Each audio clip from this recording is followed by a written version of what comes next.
এরপর আরেকটা বার্গার চাপা দিই। সুজির বার্গারটা তৈরি হয়ে গেছে।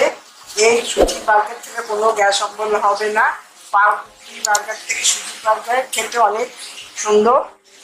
যদি আপনাদের এই সুজির বার্গারের রেসিপিটা পছন্দ হয় তাহলে আমাকে লাইক করুন, শেয়ার করুন, সাবস্ক্রাইব করুন।